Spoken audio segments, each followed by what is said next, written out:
Hello? Peter, you gotta hurry up. I'm out the door. What? No. Peter, I told you to back it at the all-in level. How else are we gonna triple our return on the scalpers market, huh? Look, Peter, I gotta go. No, I'm not gonna fire you, Peter. You're only 4 years old, for God's sakes. I have to start expecting you to screw up every now and again, okay? Just take care, kiddo, okay? Give your mom my best, all right? It's my ex-wife's kid. I gave him a job at the firm just to shut her up. You understand. Come on, I don't have all day. Let's go. Us board gamers are busy folks, right? We gotta use our time wisely. That's why it's so important. Oh my God, give me 1 second. What, Peter? What? You backed at the retail level? Are you kidding me? You're not even gonna get the Kickstarter exclusive, you moron! A lot of people are going to tell you that the only way to have fun in this hobby is by spending hundreds of dollars on giant games full of massive miniatures. And that is wrong, all right? The best way to have fun is with two-player games that you can play in under 60 minutes. Didn't you just unbox Oathsworn? Hey, you know what? Shut the f*** up, Peter. Shut the f*** up and enjoy the best two-player games that don't take all day. Have you ever wanted to be Richard Nixon? No? Well, but someone's gotta be. It's Watergate. How does this 40 to 50 minute game work? Well, this is a card-driven tug-of-war style game that takes place between the Nixon administration and the press. Those two sides will go back and forth playing cards to take initiative, gain momentum, and gather evidence.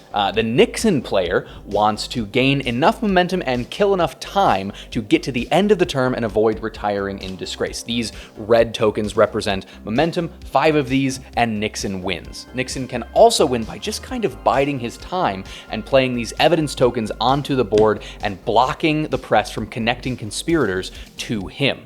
The press, on the other hand, wins as soon as they connect 2 conspirators to Richard Nixon himself. All right? Does that all make sense? You are going to do this by playing cards. These cards of journalists and conspirators and events, they're going to tug around the various tokens on this side of the board here.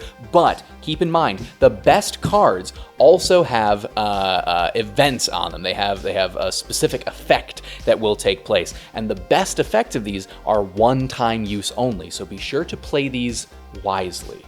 With each of these games, I'm going to answer 2 essential questions. Who is it for, and why is it good? For this game, it is for anyone who yearns for the historical experience of Twilight Struggle, there it is, upside down, but doesn't want to deal with the 3-hour time that it takes to play that game. This game is for anyone who loves the back and forth and the narrowly edging out a win or a loss. A game that makes you mad but not too mad at the person you're playing against. If that sounds like you, give it a try. And why is it good? Well, it's a very sharp design. Alternate win conditions that both players can actively influence, being forced to choose between getting closer to victory or needing to stave off a loss, and all the while learning a little something about history.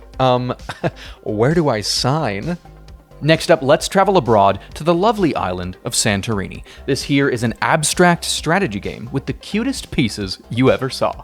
This game is super simple, but boy oh boy is that not true at all. All you do on your turn is you move one of your 2 workers 1 space in any direction, orthogonal or diagonal, and then you build in any adjacent space. If the space is empty, then you build a level 1. If there's a level 1, you build a level 2. If a level 2, build a level 3. And if a level 3, then you build a dome. Does that make sense? The only rules for movement are that you can move anywhere on your level, you can jump down from any height, or you can move up 1 level at a time. So moving from a 0 to a 1 is cool, but moving from a 0 to a 3 or a 1 to a 3 is not cool. The way that you win is when you move your player piece onto any level 3 building anywhere on the board, you instantly win. There is, however, another little added wrinkle. Once you understand the basic mechanisms of the game, you can add in these variable player powers that shake things up and make everything cool and interesting and fun and wild and wacky and stuff. All right, who is Santorini for? I'd say it's for anyone who thinks that it looks nice, because it is nice. I love seeing it set up on my table, and the game takes a whopping 15 minutes to play. If you're like me and you love the phrase easy to learn, hard to master, you and your friend are gonna take that 15 minutes and play this game like 6 times whenever you break it out. Why is it good?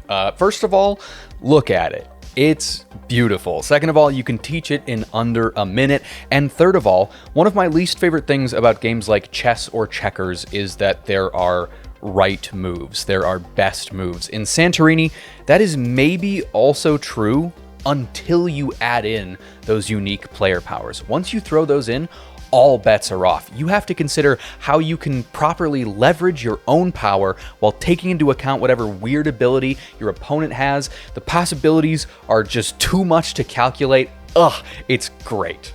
Sick and tired of cuteness and whimsy? Well, get ready to be sad again, because we're back with bloody, brutal history. Undaunted. This here is a box with both Undaunted Normandy and Undaunted North Africa, but just pretend we're talking exclusively about Undaunted Normandy, which is the first game. Thank you. This sucker clocks in at just about an hour, making it the longest game that we're going to discuss today. But with those extra minutes, this box will have you thinking about the horrors of war, the actual deaths of specific human beings. It is not faceless soldiers like you'll find in so many other games. It is Darren Green and Wilhelm Müller. Does that sound fun? It's really good. The Undaunted games are campaign style, where you'll pick the next scenario out of a book and give it a whirl. Undaunted Normandy takes you through June of 1944, where the Axis and the Allies fight against each other in Normandy. And yes, you did hear that right. Someone had to be Nixon earlier, and now someone has to be the Nazis. And I'm sorry, but that's just the way it is. I don't make the rules. Undaunted's system revolves around a deck building mechanism where the cards in your deck represent the soldiers on the battlefield, like riflemen and machine gunners and scouts, among others. Unfortunately, as Undaunted will constantly remind you, war is a bad place that is bad for all. And so to represent that, in your deck, amongst the helpful soldier cards that let you actually get things done and get you closer to winning the game, are Fog of War cards. These cards gum up the works and serve to represent the confusion of battle. You get these whenever you scout a new tile, and they represent that confusion of battle very well. Let me tell you. Every turn, you'll draw 4 cards, but don't get too excited. You're going to need to use one of these for initiative. Now, in this particular hand, you might look at this and say, well, I drew 3 usable cards and 1 Fog of War. I'm just going to lose initiative, play the Fog of War for my initiative, and then I'll save these 3 cards for my turn. Not so fast, Skippy. Initiative deserves a little bit more consideration than that. You see, how this game works is if your opponent goes first and they shoot at one of your units on the board, let's say these scouts, if they shoot at them and hit them, it kills cards from that unit, first from your hand, then from your discard pile, and finally from your deck. So what am I saying? I am saying that if you don't go first, there is no guarantee that you get to play all of your cards. War is bad. What is it good for? And all that jazz. Folks, this is a good one. Who's it for? I think it's for anyone who loves the best that board gaming has to offer.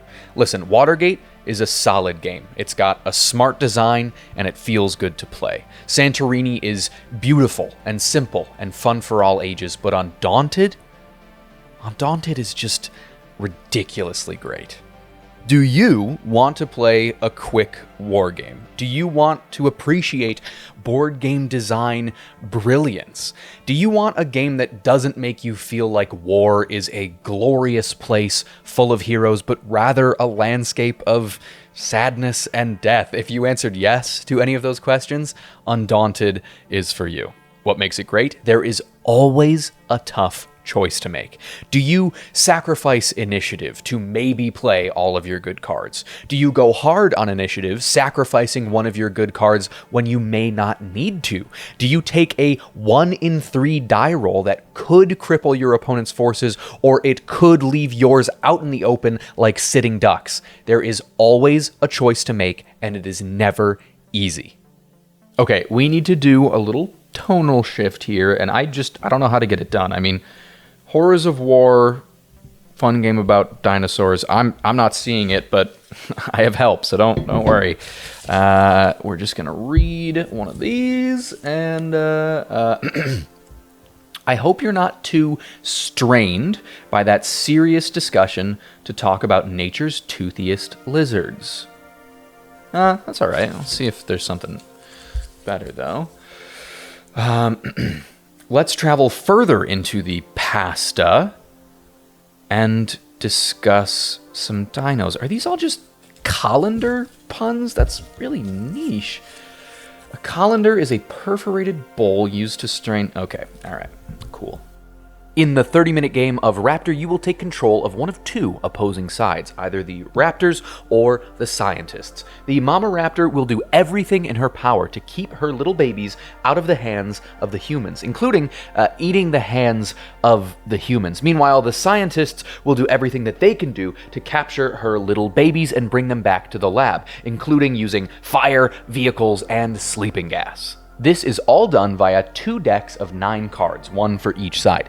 These decks have cards numbered 1 through 9, and all of these cards also have a unique effect printed on them. Players will simultaneously choose and reveal their cards. Whoever has played the lower number will take the effect listed on the card, and whoever played the higher number will take basic actions equal to the difference between the 2 numbers played. So, in this case, the Scientists put to sleep 2 baby raptors, that is the effect listed on their card, and then the Raptor player takes basic actions equal to 7 minus 4, that is 3. They have 3 basic actions, and just so you know, the Mother Raptor moves in a straight line, just like a rook in chess, as far as you want in any one direction, orthogonally.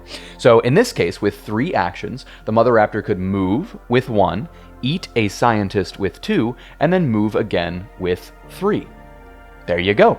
The Scientists are playing to capture 3 sleeping raptors. So when they are adjacent to a sleeping raptor, they can capture it and move it onto their little player board. Meanwhile, the raptors are attempting to get to these little half moon spaces. When they get to those spaces, they are placed on this board. Once the mama raptor and the baby raptors have escaped 3 raptors, they win the game. Or when the Scientists have put to sleep and captured 3 baby raptors, they win the game.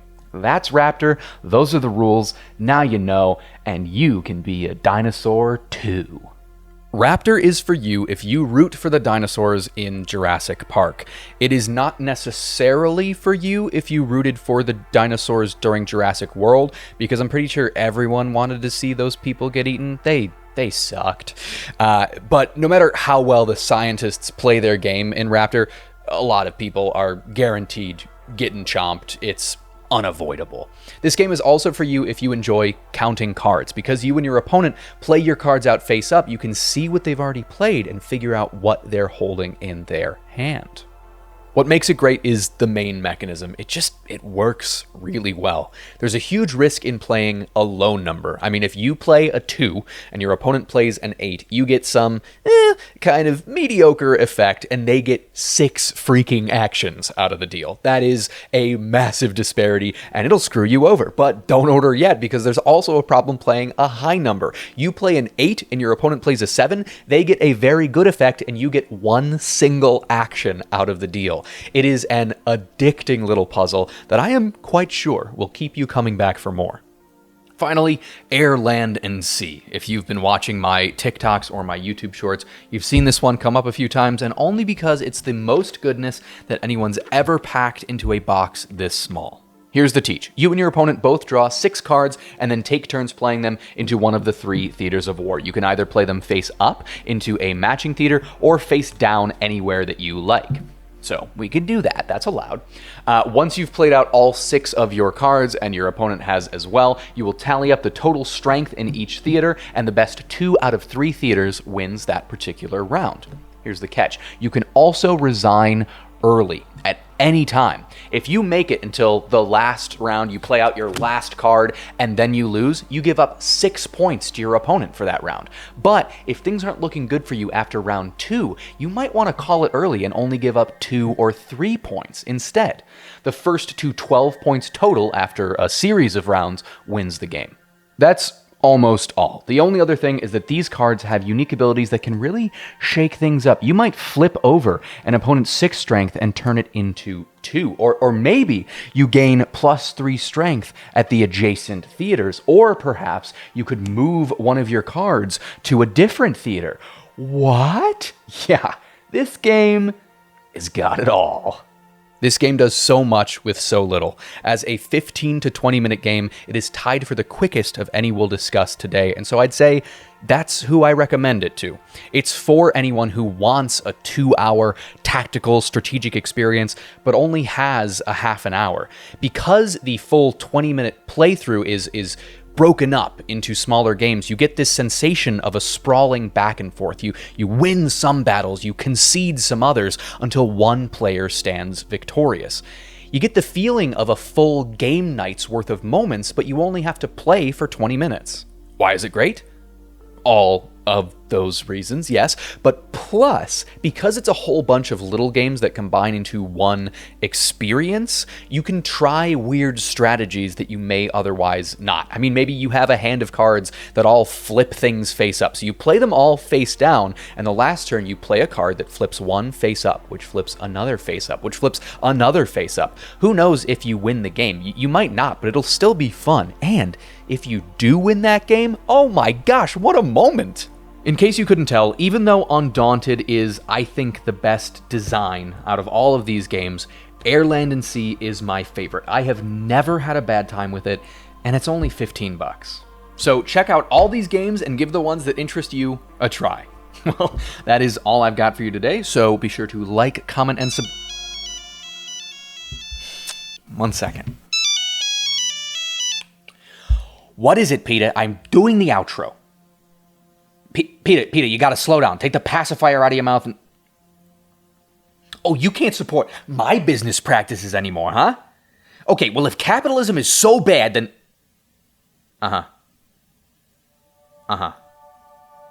Okay, so it's a system designed to squash down everyone except for the richest 1%? Well, but what if I get rich? Then I'm gonna want all the... Okay. So it doesn't make a whole lot of sense for me to perpetuate a system that I will almost certainly never benefit from. Am I getting that right? But Peter, what's the alternative here? What's the other option? I mean, are we just doomed to keep repeating this vicious cycle until some revolutionary event comes along and overthrows the way that things have always been done? Interesting. You know, you're pretty smart for a 4-year-old, Peter. Oh, you were 4 the last time I saw you. And that was 20 years ago. Well, happy birthday. You know, Peter, you should tell me a little bit more about this socialism. It sounds interesting.